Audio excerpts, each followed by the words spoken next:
kampani ujeni Tonse Alliance anatiuza kuti pokalowa ku convention yachera pati kodi convention apanga sana panga ndiye ine posafuna kungotenga za maluwa ndinanyamuka kupita kumpoto kukaonana ndi president ndimati ndikuuzeni kuti ife tienda toka president anapomera kuti ifeso tienda toka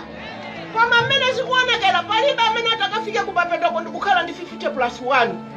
tikazionera konko kumeneko ndiye kumene anthu atazikafunana kuti kodi kapena ifa UTF tigwirizana ndi a People's Party kapena People's Party agwirizana ndi a UTM kapena UTM agwirizana ndi MCP zikaonekera kuti